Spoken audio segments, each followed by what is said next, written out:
My name is David Gray. I'm the executive director of the Pennsylvania Ballet.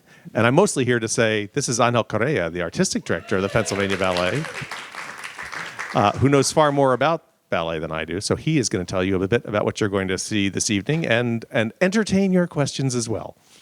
Angel. Hey, well, hello everyone. Welcome. Hi. It's funny because this afternoon I had to speak for a lot of kids, young kids, and I think it was a lot more difficult than probably speaking to all of you and explaining because they were actually they asked a lot of really interesting questions. So it was really nice to see that their brains they were already working and what they saw it was getting them very interested. Well, this show is actually a perfect way to finish our 51st season. I think it's a very good way to connect what is going to happen in the future. We did the dress rehearsal yesterday, and we did another dress rehearsal today for the second cast that is going on Saturday matinee, and it's incredible. I mean, I keep saying that when the curtain goes up, your neck just goes to the front, and then you're like that for the rest of the show, grabbing the chair and just ready to jump on stage. The first choreography is the second detail, choreography by William Forsythe and music Tom Willens. This is the kind of choreography I think William Forsythe. I don't think he is.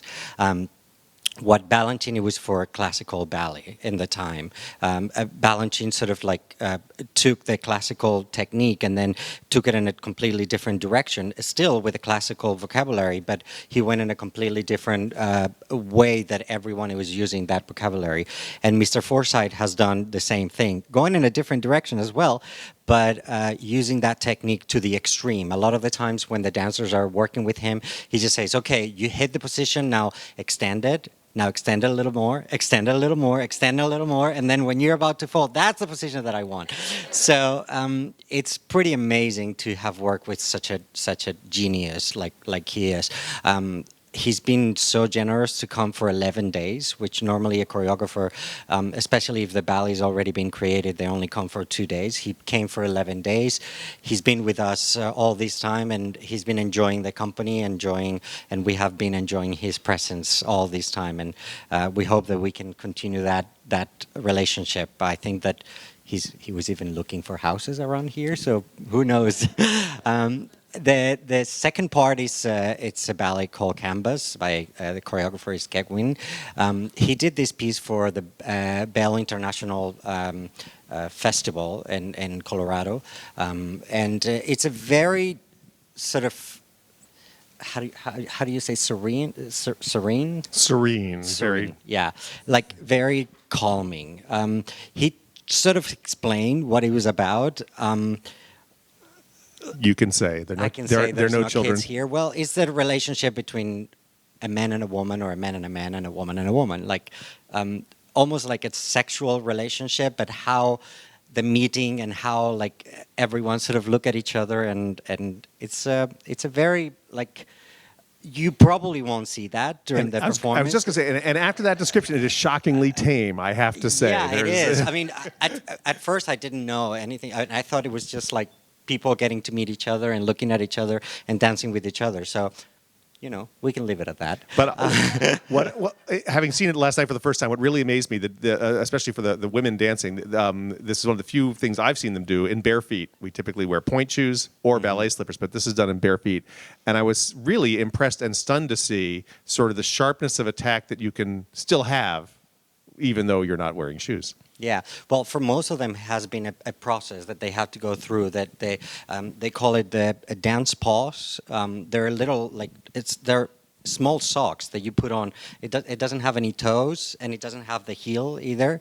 It's only for the bottom the ball of your foot. So when you turn, you don't actually like scream, because it would be like burning your foot. So. Hopefully you won't see that. They do it so people don't see it, but they're actually dancing barefoot, which is a very different technique. The next one is a little surprise. I decided to give you a little preview of what next season is gonna be. I'm staging a new full-length Don Quixote, which is the first one. Yay! It's the first time that the Pennsylvania Ballet is ever gonna do it, and I don't know if it's been done here in Philadelphia before. Has anyone seen it here before? Okay. That's good enough. That's It's a gonna- scientific it's poll. go- Never been yeah. done before. There we go. We decided. And of course, I think it was the obvious choice, my first choice to do a ballet coming from Spain. But I also wanted to do it because it would be a challenge for the dancers in the company. I think this season has been such an amazing proof of how versatile our dancers are and how open they are to do new things. And this is a perfect example. And I actually have started already with some of the principal parts.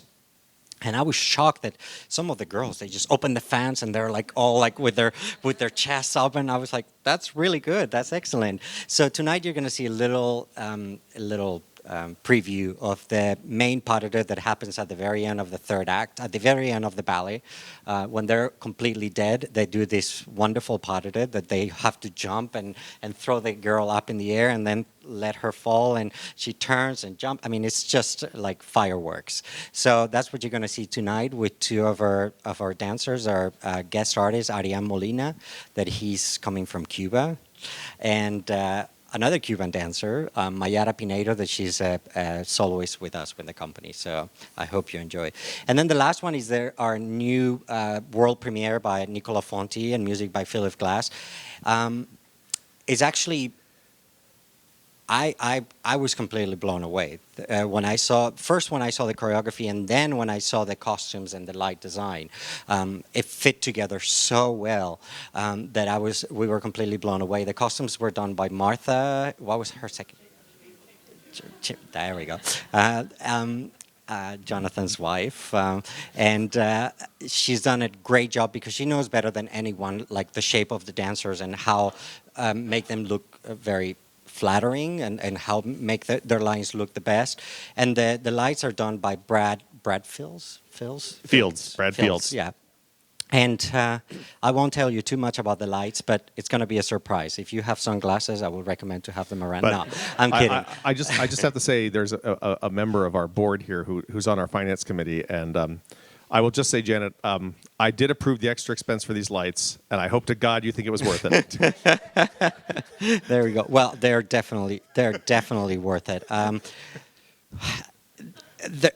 It's something that I've never seen before. They're bars holding. Don't, okay. Stop. Just stop. I won't say it. I won't say it. It will be a surprise. But there are some moments of different pictures where you see the dancers in silhouette, and in a way that you only see that in movies. So it's actually pretty incredible. It's a very beautiful program where you're going to see great dancing, but at the same time hear great music and see the potential of the dancers to the limit. So, well, the other thing that I think is really impressive is in the last 24, 48 hours, 3 out of 4 of these choreographers have been here. Fortunately, Pettipa did not show up.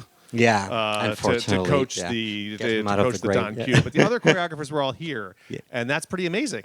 Yeah, no, it's never been heard before, especially with such a great choreographers. That the 3 of them, they have been here, and the amazing thing is that they collaborate with each other, which was actually very nice to see, because usually they all demand a lot of time. They all want to have, if they have 2 hours, they want to have 5 hours. So it was amazing that they all understood each other and they all understood what the company was going through, and what we're seeing with every choreographer that comes is that they love the energy of the company.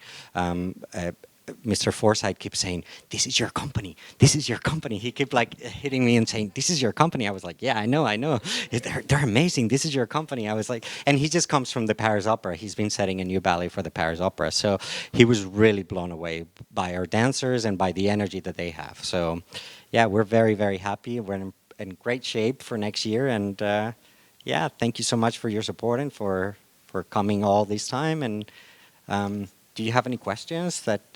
Whoa, quick. The lady first, sorry. I was just wondering, obviously before you came, you knew who the dancers were, who the company was. Now that you're here, are there any dancers in particular who have blown you away or you especially enjoy working with? Did everyone hear the question? That Angel obviously knew who the dancers were before he arrived, but now that he's been working with them for a while, are there any in particular that are standing out, blowing him away, impressing him in ways he was not expecting? Well, actually, yes. And every day is a completely new day. I try to erase, because I think the worst thing that an artistic director can do, it's predispose his mind about a dancer and have a thought. Okay, this dancer can only do this. You always have to be very open, because a dancer can change like that from one day to the next one. The thing is that if the dancer wants to change, if the dancer is open, and we're seeing that most of our dancers, all of our dancers, are very open to new things and to learn new things. And at first, sometimes it's scary, because when you have to go out of your comfort zone, it's like if you do a certain thing the same way every day, you think, oh, this way works for me. You don't necessarily think, okay, well, if I do it this other way, it's going to be better for me. I mean, if it's okay this way, why would I try it? So to get them out of that comfort zone and say, it's okay to go this way, is going to be as good or even better. So, but they're all trusting, and I've been blown away by every single dancer. I think that the company just needed an artistic director. Not that the previous artistic director was not like that, but I think that they needed an artistic director that really believed in them, and to inject that kind of energy and say, you guys are amazing. I've been all over the world. I've seen every single thing, and I was really proud and very honored to have danced with every company around the world. But it is true, you're amazing dancers, and that's something that they needed to hear. You had a question over here? When a choreographer imagines a dance, a whole ballet, how does he notate it so that he tells people what to do? I mean, is there a notation? Yeah, well, different Did everyone hear this?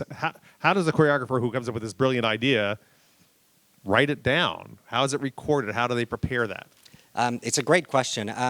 Different companies do it at different ways. For example, the Royal Ballet in England, they've come up with it's sort of like a vocabulary specifically for notation. There is a person that, it doesn't necessarily even have to be a dancer, but they're there with a book that they actually like notating every single step. And they have a name, and they have a number, and they have every single... That's to the detail, because a lot of the times what happens is that when the ballet comes back after like 10 or 15 years, someone says, no, Mr. Whoever that he's not around anymore said that it was like this. And because he said it with another dancer as well, and maybe he made it different for that dancer, that other dancer comes up and says, no, it was like this. So just to have it only one way, and then everyone is okay with that. That's also what is not so great about doing pieces that of choreographers that they're not here anymore, that everyone sort of has to do it the same way, and it's not as personal. You have to try to bring your own input to it. With choreographers that they're alive, for example, Mr. Forsythe, he said, now you learn the variation, how I choreographed it, now let's put it on your body the way that you should do it. So that's why it was amazing that he was here for 11 days, but he worked personally with every dancer and make him look as best as possible. He said, I don't care about the steps, I just care about how you feel. And he even asked the dancers, how can we make that step better? I mean, just tell me. How would you feel if instead of doing that arm, you do the other arm and your body goes in this direction? Would you feel that way better? And the dancer would say, yeah, I would. And it's like, well, do it. So, yeah. Yes. Mm-hmm. In the Forsythe piece, I began to muse on what I would call anti-symmetry. Mm-hmm.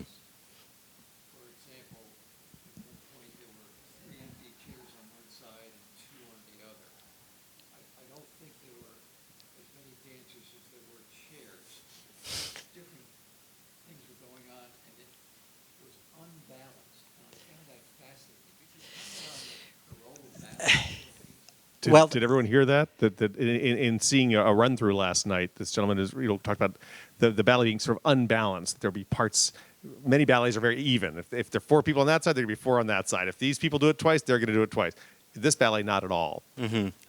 That's actually what is so incredible about him, is that he plays with your mind throughout the whole ballet. They're actually there's the same amount of chairs that there are dancers. It's just that for different times, the dancers are coming in and out, and there's 3 dancers, and then when you're expecting that there's going to be 3 dancers on the other side, that there's maybe only 1, or there's 5. So it's always like he's always playing with your mind in a different ways. And it's funny when you hear him talk. He seems like a very, not simple. He's not simple at all, because when he goes up there and he starts talking about like all these wonderful things that everyone is like, what? What is he talking about? But he's such a smart man that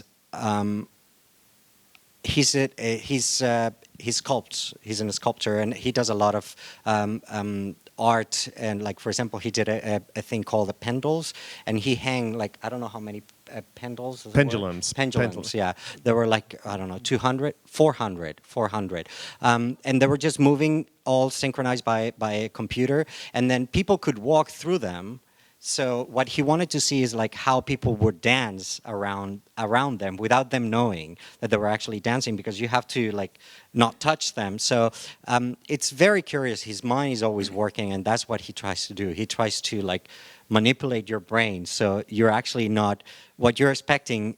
It's totally the unexpected. Yeah. Although that's risky, because my dear friend Janet here came into the studio the other day, saw a couple of stools and sat down. I thought, oh God, if he sees her sitting there, she's going to be in the ballet. Yeah. You know.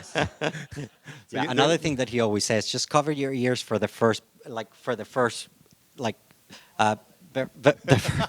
part of the ballet, because it's really really loud music. So, I mean, for some of us, it's like, okay, I have to cover my ears. For some younger kids, they love it. They just can't get enough of it. Get a question over there? Yes. There was an article in Philadelphia Inquirer about 5 days ago that probably saw it about this performance. Uh huh. And it said that this was the first one that you chose since you became artistic director. Others they were already scheduled. You had heard of them. Is that correct? It was. I think that's incorrect. I don't know if it says that, but yeah, it does. Yeah, the question, I guess an Inquirer article a few days ago alluded to the notion that this program today was a program that Angel had selected the ballets. That is, in fact, not the case. No, it's not the case. I mean, I would have chosen them. I mean, they're incredible, but no, unfortunately. He did add the Yeah. Don Quixote. That was Yeah. not on the Uh-huh. program. Yeah. So, yeah. A little extra. Anyone else? Yes. Brian? In kind of looking around the ballet world right now internationally, do you see room for continuing national styles, balancing, Padanova, or do you see, is there like an emerging international style that takes elements from all of them? Or Well, yeah. Did everyone it's- hear that question? We're good? Okay. Good? Yeah.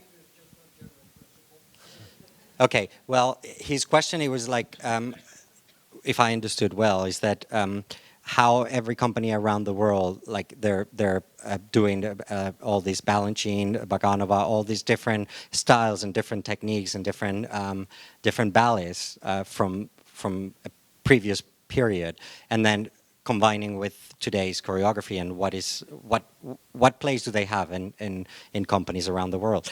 I think every company... And I think that in contrast to 20, 50 years ago, there was a balancing style. There was a Royal Ballet style. There was a Vaganova style. And you wouldn't want to see one of those companies perform the other kind of company's repertory. Yeah. Now... Now everyone is supposed to do everything, and you have to do it really, really well. It's funny because most of these choreographers and these teachers, they always say, you just have to be a good dancer. They didn't care about, okay, it has to be my school, like Balanchine, he just didn't care. He just cared that you were a good dancer, period. He didn't care about anything else. Ultimately, dance comes from the same place. So we all have to be good dancers. You have to have a good position. You have to be a good turner, a good jumper, a good partner if you're a man. You have to control your point work if you're a woman. And then when you go on stage, you have to forget about all of that and just perform. And that's when a dancer achieves that is, you're not seeing, okay, every single step that he's thinking or she's thinking. That's when you're actually like, when you're caught in the, okay, that dancer has that school, or that dancer has that other school, is because the dancer is actually not captivating you. So I think it's really important when you see a dancer that you're not even paying attention to what school they have. It's just like, you're blown away. You're not even thinking about what school they have. I think you just have to be a good dancer. Yeah. Anyone else? you said that you spoke earlier today So we had 400 or 500 school kids in to see the rehearsal earlier today, and Angel came and sat down on the stage and chatted with them, which is just an intimate talk with 400 of his closest friends. Yeah, no, it was great. So what was the most interesting question that came your way? There were a lot of really interesting questions. One of them it was what did the choreographer had in mind when he created this piece for second detail for Mr. Forsythe's piece, and I was like, I think that we'll have to ask him. And I asked him, and he said, well, most of it is it's because of the music. The music drives what kind of choreography I want to do. But yeah, there were a lot of questions. I mean, one of them was how much a ballet dancer makes. And I was like, oh, okay, not enough. But yeah, I mean, we wish that we'll make like movie stars or basketball players, but unfortunately we don't. But I also said that a lot of people think that a ballet dancer has a different profession afterwards. Like a lot of people used to ask me, oh, you're a ballet dancer, but what do you do after that? And I said, no, I'm a ballet dancer. Yeah, but what do you do after that? I'm a ballet dancer. So yeah, we start at 10 in the morning, we finish at 7 in the evening, and it's our life. Because to do what we do, although it has been said, you know, in 8 months you can become a professional ballet dancer. Not even in 8 years. So it takes a lot of dedication and a lot of time, because you're working is one of the few things that you're working, professions that you're working with your toenails to your hair is even dancing. So yeah, everything has to be in place, not only because aesthetically it's supposed to look beautiful, but also because you can hurt yourself. If you step on the wrong way, if you don't lift the girl with the right coordination with her, you can break your back. I mean, I have a stress fracture on my back, I have a broken toe, 2 ligaments broken, so, but I'm still here. That's good. But not performing quite the same way. No. Other question? Yes. I just realized that the Forsythe ballet goes back to 1991, Mm-hmm. which of course compared to Finba is not old at all. Uh-huh. Have you seen his original setting of it, and if so, is it different from what he's done now? I mean, in all these years, I imagine. He's done many different things. You see one of his ballets, and then you see another one, and it's completely different one from another. This particular one is from his original form. I saw his company in 1992 in Spain, and they were not dancing second detail. They were dancing another ballet called In the Middle, Somewhat Elevated. I don't know if you've seen. I think the company did it a few years ago, and this is sort of like the same structure. I don't know if he was pretending to do it like in a series, but this was like I think 1 or 2 years after In the Middle, Somewhat Elevated. The composer is the same composer, so it's the same kind of music, that really strong music that allows the dancers just to go crazy. But if it was different from when he was created, I'm sure he was. Even within the Middle, Somewhat Elevated, the first time that I saw it with his company, I saw it later with the Paris Opera, and then I danced it with the Royal Ballet. And the 3 of them, they were completely different. It was like watching a different ballet. So that's something really great, because even if you've seen it before with other companies, you're going to see a completely different ballet. Sure. Yeah. Mm-hmm. What do you think has been your greatest challenge being artistic director for the first year of the So the question, I'll give you time. I'm going to say this slowly so you can think about it. What was your biggest challenge in your first year as artistic director of the Pennsylvania Ballet? None. No. I think our challenge is. I'm responsible for the money, so he There we has go, no yeah. problems. No. I had no problems. I just passed them to him. I don't see it as challenges. I just see it as part of our jobs. I mean, I actually, in a way, I thought it was going to be even more challenges and more problems that I was going to face ahead. I think one of the hardest is to keep an organization like ours, like any arts organization, to keep it healthy with the budget and with everything else. But I think that doing things right and doing things that appeal to the audience and seeing the audience that every time they come to the theater they see something very different and something very energetic and something that okay, well maybe next program I might go, but I might not. I mean, I don't know. That they'll go like, okay, next program I'll be there. I'm going to be there, and the next one, oh, I'm going to be there. So that's going to help build an even bigger audience and to make people understand that Pennsylvania Ballet is, I would say, one of the greatest companies in America and one of the greatest companies in the world. So yay. So we have to be very proud of that. And I think that first I started with the dancers to let them know that there were really amazing, some of the greatest dancers in the world. Now the audience, they have to know. So we're one by one, little by little, show by show, we're understanding that what we're seeing is something really, really special, and for people to feel part of it and to feel like, okay, this is my family. And when I come to see a dancer, when I come to see Lauren Fally, or when I come to see Lily Di Piazza or Ariane Molina or Ian Hussey or any of the dancers in the company, that you're coming to see people that you know and then you care about and that you care that they do well, and then you connect in a personal way. So we hope that very soon all of you feel that way. A lot of you already do. I mean, all of you, I think that you do, because if not, you wouldn't be here. But I think that more and more people need to find that out. So bring your friends. Listen, Yep. I'm sorry to do this, but we are out of time. Thank you all for coming early to Here on Hell. And we look forward to speaking with you again soon.